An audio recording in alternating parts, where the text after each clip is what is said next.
श्री राम जय राम जय जय राम। दोस्तों, श्री राम जय जय राम का उच्चारण पिछले 59 ईयर्स से श्री बाला हनुमान संकीर्तन मंदिर में चल रहा है।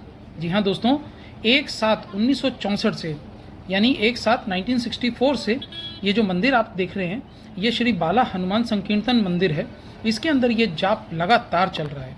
दोस्तों, बाला हनुमान मंदिर, जिसे श्री बाला हनुमान संकीर्तन मंदिर के नाम से भी जाना जाता है, जामनगर में रणमल झील या जिसको लाखोटा झील भी कहते हैं के दक्षिण पूर्व की ओर स्थित है। भगवान हनुमान को समर्पित मंदिर एक विस्तृत सड़क द्वारा झील से अलग किया गया है। साधारण से दिखने वाली संरचना में भगवान राम, भगवान लक्ष्मण, देवी सीता और भगवान हनुमान की मूर्तियां हैं। 1 अगस्त 1964 से मंदिर परिसर में दिन रात रामधुन श्री राम जय जय राम का जाप चलता रहता है। इस 24 घंटे सातों दिन अनुष्ठान को Guinness book of world record द्वारा स्वीकार और सूचीबद्ध भी किया गया है। स्थानीय लोगों की मंदिर में गहरी आस्था है और उनका मानना है कि यह प्राकृतिक आपदाओं और अन्य परेशानियों से उनकी रक्षा करता है। आरती पूजा की रस्म दिन में 2 बार, सुबह और शाम को होती है। शाम की आरती दिन की सबसे प्रतीक्षित घटना है। लाखोटा झील में विभिन्न प्रजातियों के पक्षी आते हैं, विशेष रूप से प्रवास की अवधि के दौरान, जिससे समग्र वातावरण और अधिक विशेष हो जाता है।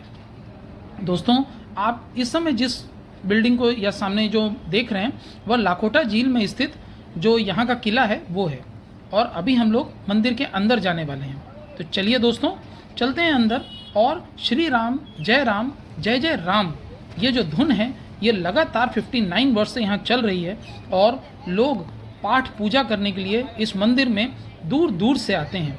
दोस्तों, अगर आप कभी भी जामनगर या उसके आसपास से द्वारका जाते समय गुजर रहे हैं तो थोड़ा समय निकाल करके श्री बाला हनुमान मंदिर आएं और अपना और अपने बच्चों के साथ, अपने परिवार के साथ यहाँ बैठ करके श्री राम जय जय राम का जाप करें। दोस्तों, बहुत सारे लोगों ने मन्नतें मांगी और वह पूरी हुई, इसलिए इस मंदिर का जो प्रतिष्ठा है वह बढ़ती ही जा रही है। आप जब भी इधर से गुजरते हैं तो अपने बच्चों के साथ और परिवार के साथ यहाँ जरूर आएं। दोस्तों, आज हम आपको हनुमान जी के बारे में बहुत सारी कहानियाँ बताने वाले हैं और साथ ही साथ आपको इस मंदिर का दर्शन भी करवाने वाले हैं। दोस्तों, हनुमान जी कलयुग के सबसे लोकप्रिय देवता हैं और पूरे भारत में पूजे जाते हैं। हनुमान जी को शक्तिशाली और कर्तव्यनिष्ठ बताया गया है। महाकाव्य रामायण में भी उनका अपने प्रभु श्री राम के प्रति सेवा और भक्ति के प्रतीक के रूप में चित्रित किया गया। हनुमान जी को भगवान शिव का अंश माना गया है और वायुदेव उनके पिता और अंजना उनकी माता के रूप में बताया जाता है। कहा जाता है अंजना एक अप्सरा थी और एक भूलवश ऋषि दुर्वासा ने उनको वानर बनने का श्राप दे दिया था। अंजना वानर राज गिरज की पुत्री बनी और उनका विवाह सुमेर पर्वत के वानर राज केसरी से हुआ, इसलिए हनुमान जी को केसरी नंदन भी कहा जाता है। दोस्तों, चलिए हम लोग हनुमान जी के जीवन के शुरुआत की कहानी सुनते हैं। ऐसा कहा जाता है कि राजा दशरथ ने अपने पुत्रों की प्राप्ति के लिए यज्ञ का आयोजन किया और इस यज्ञ में एक फल निकला। उस फल को खाने से पुत्र की प्राप्ति होती। तब तीनों रानियों ने उसे फल को खाया और बाकी बचा हुआ फल एक पक्षी छीन कर ले गया। तब अंजना एक पर्वत पर टहलने निकली और पुत्र प्राप्ति की लालसा कर रही थी।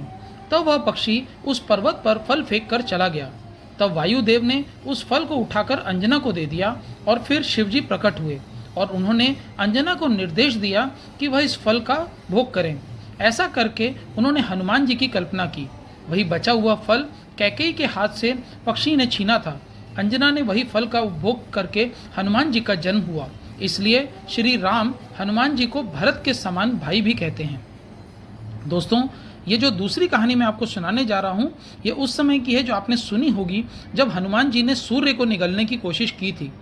एक बार हनुमान जी को भूख लगी, उनको आसपास कुछ नहीं दिखाई दिया तो हनुमान जी ने सूरज को देखा। हनुमान जी बाल अवस्था में थे, उनको लगा कि यह एक फल ही तो है। वह सूरज को निकलने को नज़दीक जा रहे थे। जैसे जैसे नज़दीक जा रहे थे वैसे वैसे अपना आकार भी बड़ा कर रहे थे। राहु का ध्यान पड़ा कि कोई शक्ति सूरज के नज़दीक जा रही है। उन्होंने तुरंत इंद्रदेव से सहायता मांगी। तब इंद्रदेव ने हनुमान जी को रुकने को कहा। हनुमान जी ने कहा और कहाँ वो मानने वाले थे।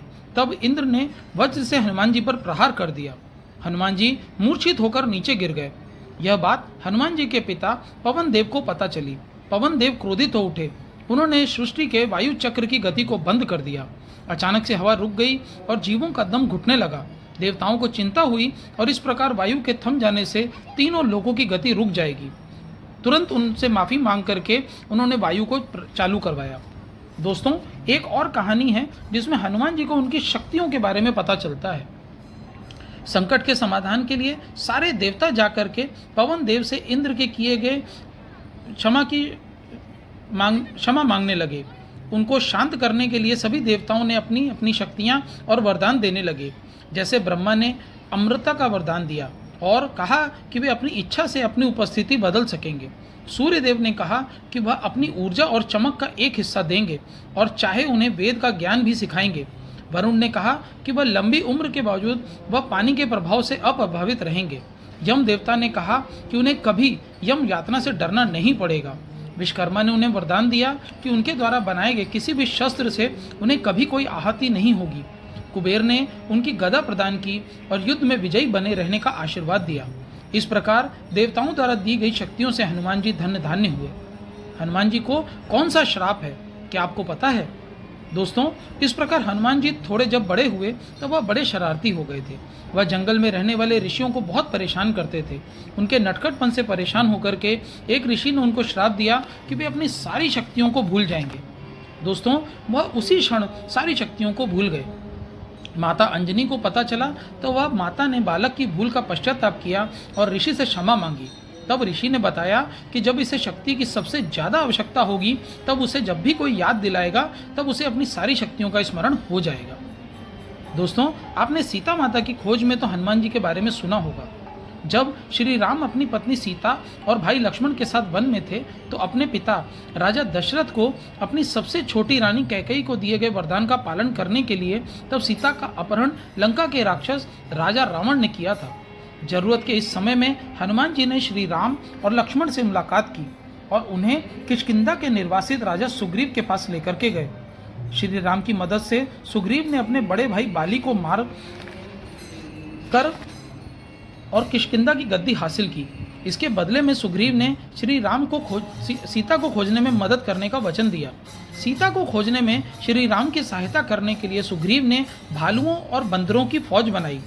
दोस्तों, जब जटायु से पता चला कि रावण ने सीता का अपहरण कर लिया है जिसका राज्य सागर के उस पार था, तो सवाल उठ रहा था कि कौन सागर पार कर सकता है और सीता के समाचार और ठिकाने का पता लेकर के वापस आ सकता है। तब जाम्बन भालुओं के राजा ने हनुमान को उनकी विभिन्न शक्तियां याद दिलाईं जिससे वह ऋषियों के श्राप के कारण भूल गए थे।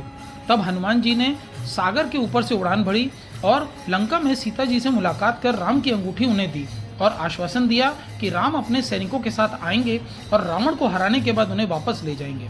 श्री राम को सीता माता का पता और हाल सुनाने के बाद वह वापस चल दिए। दोस्तों, आपने हनुमान जी की बूटी लाने की कहानी तो सुनी होगी। श्री राम की इच्छा अनुसार सागर के उस पार एक सेतु बनाया गया था और राम और रावण के बीच भयंकर युद्ध हुआ। लड़ाई के दौरान लक्ष्मण मूर्छित हो गए। लक्ष्मण के इलाज के लिए आवश्यक एक विशेष जड़ी बूटी संजीवनी लाने के लिए एक बार फिर हनुमान ने द्रोणाचल पर्वत की ओर उड़ान भरी। पहाड़ पर पहुंचने पर जब हनुमान को विशेष जड़ी बूटी नहीं मिली तो वह पूरा पर्वत ही उठा लाए। दोस्तों, रास्ते में श्री राम के भाई भरत को लगा कि कोई आकाश मार्ग से दैत्य विशालकाय दैत्य जा रहा है, तो उन्होंने हनुमान जी पर बाण का प्रहार किया। लेकिन तब भरत को अपनी गलती का एहसास हुआ तो उन्होंने हनुमान जी से क्षमा मांगी और तुरंत जड़ी बूटी लेकर वापस भेज दिया, जहां हनुमान जी ने लक्ष्मण का सफल इलाज करने वाले वैद्य सुशाइन को जड़ी बूटी पहुंचा दी। दोस्तों, हनुमान जी की भी परीक्षा ली गई। युद्ध खत्म होने के बाद राम वापस अयोध्या चले गए और राज्यभार संभालने लगे। जंगल में रहने के दौरान उनकी मदद करने वाले हर व्यक्ति को उपयुक्त रूप से पुरस्कृत किया गया, लेकिन श्री राम ने जानबूझकर हनुमान जी को पुरस्कृत नहीं किया। इसके बाद माता सीता ने अपने कीमती पत्थरों से जुड़ी माला हनुमान जी को भेंट की। हनुमान जी ने उसे खुशी खुशी भेंट को स्वीकार कर लिया, जिन्होंने बड़ी कृतज्ञता के साथ स्वीकार किया। लेकिन कुछ समय बाद दरबारियों ने देखा कि हनुमान जी एक एक करके अमूल्य पत्थर को तोड़ रहे थे। दरबारियों ने यह हास्यास्पद कार्य देखने के बाद उनसे कारण पूछा। हनुमान जी ने कहा, जिसमें राम नहीं वह चीज़ मेरे लिए बेकार है। दोस्तों, उनके इस जवाब से चिढ़कर दरबारियों ने उनसे पूछा, क्या राम उनके दिल में रहते हैं? तब उन्होंने सकारात्मक रूप से जवाब मिला तो उन्होंने हनुमान जी को इसे साबित करने के लिए कहा। हनुमान तुरंत अपने हाथों के नाखूनों से अपनी छाती को चीर दिया और दरबारियों को श्री राम, माता सीता और अन्य भाइयों के साथ अपने दिल में बैठा हुआ दिखाया। दरबारी इस कार्य को देख करके हैरान हो गए। दोस्तों, एक छोटी सी कहानी गोवर्धन पर्वत की भी है। हनुमान जी के जीवन की विशेषता यह है कि जो भी उनके संपर्क में आया वह किसी तरह उन्हें भगवान राम के करीब ले गए। विभीषण उनसे लंका में मिले। वे उनकी संगति और बातचीत से इतने प्रभावित हुए कि उन्होंने रावण की पूरी सभा में हनुमान का पक्ष लिया और अंत में रावण को छोड़ करके राम जी की शरण में चले गए। दोस्तों, उस समय सुग्रीव द्वारा विरोध किए जाने के बावजूद जब हनुमान ने शरणार्थियों की रक्षा के लिए अपनी प्रतिज्ञा घोषित की तो हनुमान इतने अधिक प्रसन्न थे कि उनका वर्णन नहीं किया जा सकता। हनुमान जी तुरंत विभीषण को प्रभु के पास ले गए। उनका एकमात्र काम है भगवान के शरण में आने वाली की सेवा और मदद करना। दोस्तों, जब सेतु बांधना शुरू हुआ तब हनुमान जी इतने बड़े पहाड़ को उठा करके ले आए कि उनकी गिनती भी नहीं की जा सकती थी। सेतु पूरा बंधने को आया तब भी वह उठा करके पहाड़ लेकर के आ रहे थे। इंद्रप्रस्थ से कुछ दूर पहुंचने पर उन्होंने देखा कि सेतु का कार्य पूर्ण हो चुका है। उन्होंने सोचा, अब इस पहाड़ को लेने का क्या मतलब। उन्होंने वही पहाड़ को रख दिया, लेकिन वह पहाड़ भी कोई साधारण पहाड़ नहीं था। उसकी आत्मा प्रकट हुई और उसने हनुमान जी से कहा, भक्तराज, मैंने ऐसा क्या अपराध किया है कि तुम्हारे चरण का स्पर्श पाकर के भी मुझे ईश्वर की सेवा से वंचित किया जा रहा है। मुझे यहाँ मत छोड़ो, मुझे यहाँ से ले जाओ और मुझे भगवान राम के चरणों में रख दो। अगर धरती पर जगह नहीं है तो मुझे समुद्र में डुबो दो। अगर मैं प्रभु के काम ना आ सकूं तो इस जीवन का क्या लाभ। हनुमान ने कहा, गिरिराज, आप वास्तव में गिरिराज हैं। आपकी इस अटूट भक्ति को देखकर मैं आपको ले जाना चाहता हूँ, लेकिन भगवान ने घोषित किया है कि अब कोई भी पहाड़ नहीं लाएगा। मैं चिंतित हूँ, लेकिन मैं तुम्हारे लिए भगवान से प्रार्थना करूँगा। वो जैसा भी आदेश देंगे मैं आपको आकर के जल्दी से बता दूंगा। हनुमान भगवान राम के पास पहुँचे। हनुमान जी ने भगवान राम को प्रणाम किया और गिरिराज की सच्चाई और प्रार्थनाएं प्रस्तुत की।